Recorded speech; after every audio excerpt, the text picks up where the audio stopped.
On the 16th of August, 2003, my sister... Have we said hello to each other? Not yet. Hi, guys.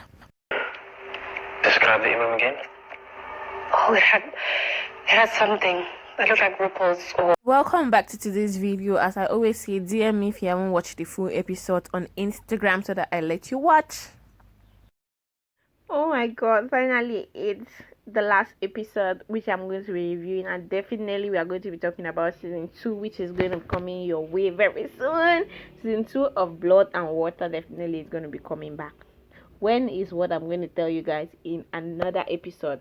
Okay, I'm going to find out all that gist and tell you guys. But then take a popcorn, take juice or whatever, because this episode was long, plenty, and I'm going to give you guys So come on, let's go. Let's go below zero and hide from the sun. I love you forever. We'll have some fun. Yes, let's hit the North Pole and live happily. Please don't cry no tears now. It's Christmas, baby. My snowman and me. his house. And Pulen came, and guess who was there? Gaby's father had invited the whole family, Fikile's mom and all that thing. And you know how Fikile's mom feels about her. She already knows what's up. She already knows that this child is about investigating her life. So she goes to the toilet and the lady follows her in and feel like, why are you feeling like you're gonna drown? What's your problem, man? Like, what's your problem? If I'm gonna drown or not, what's your business? What's your business? And at this case already, Figile is already in serious issues. She has been exposed, her stuff are out and everything. So it's a lot. They are in talking term. That's what I'm definitely going to say. Go back to the table, sit on the dining table. It's still trouble. They are always using their phone. I'm like, yeah, you guys are FBI, and I know very well that at that time Wade was trying so hard to call her because found out that okay, KB's dad is at the center of everything. But couldn't reach her. She was just with her phone, which, guys, please, when you go to people's houses, avoid being your phone too much. That's one of the things that I feel like in the next season they should reduce doing a lot. It's a bit too much. In as much as we want to talk about it, we also want to put a bit of reality. You don't go to school and you're using your phone like crazy, like mad like that. So they spoke about it in the table, and then they were asking her some crazy ass questions, which I'm like, stop it, stop that.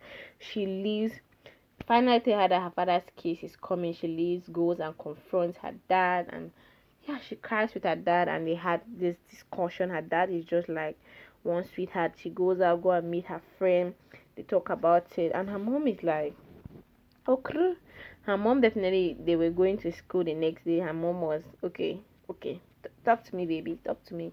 Have you had sex yet? Her mom started asking. You know how moms are. They always use opportunities to say things to you. And like, if you're an African parent or you're going to be a parent, stop using opportunities to tell your children things. When you want to talk to them, just go ahead and talk to them. Her mom used the opportunity of what was happening in the school and asked her, are you the one? Started asking her questions if she had sex before, asking her other questions. Just I feel like, mom, you were supposed to have asked that question since. And our charming Wade is finally having somebody, Tahira, which was not what I planned from the beginning. But however, we take it, we receive it, and we hold it to heart. So basically, they go on creating a WhatsApp group, which I talked about in the last episode. I mixed it up a little bit. Sorry, guys. I've watched all the whole episode. Talk about finding a corporate who created the WhatsApp group. Talk to the media. KB and Pulen again. These two, I don't like them together. I really don't like them together. Okay, that guy. Okay, whatever. Let's continue.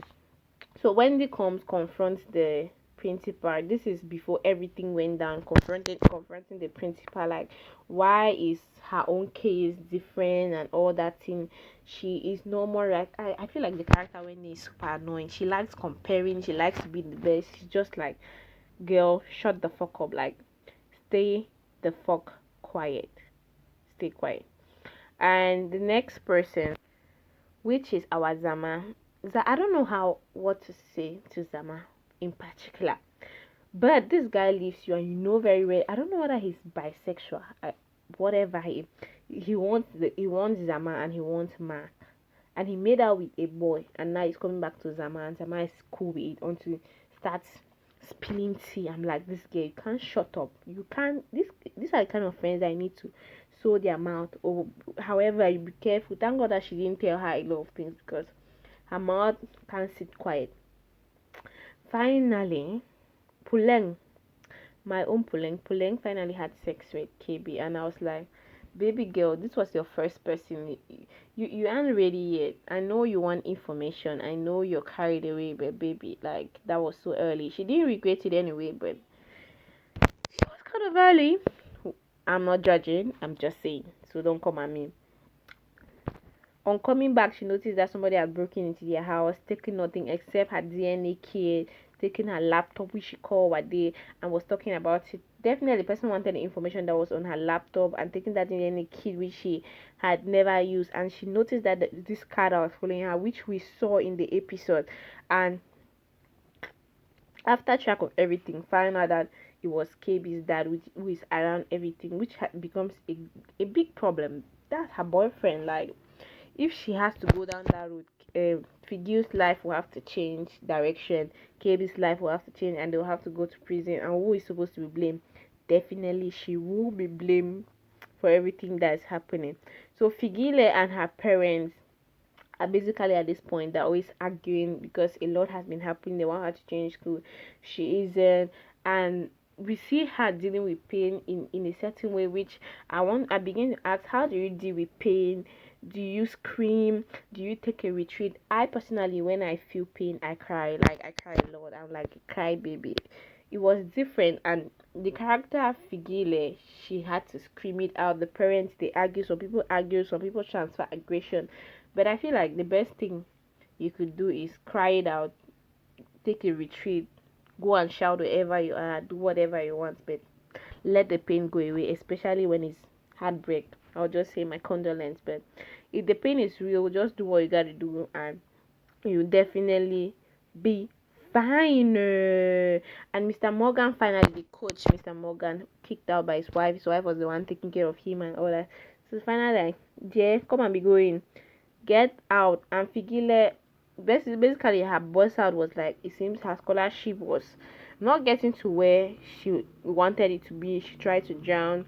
Chris helped her, which was one good thing which Chris has done, and I'm like, thank you, Chris, at least you're in my good book for doing something nice for the first time in your life. So Puleng goes to court, and it's her father's day, and she found out that her father wanted her mom to abort the first child, which they are now looking for, registering an adoption company. There were a lot of things that they were saying about him, and she basically felt like, okay, this is not where I'm supposed to be, because the things were a lot for her to take down.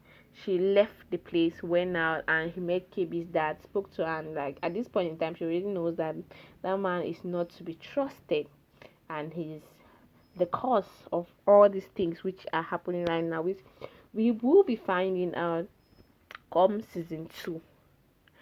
So Figile confronts Puleng, and she's like, what's up? Why are you fixated at me? And basically it's Chris that gave her the information from Zama, her friend.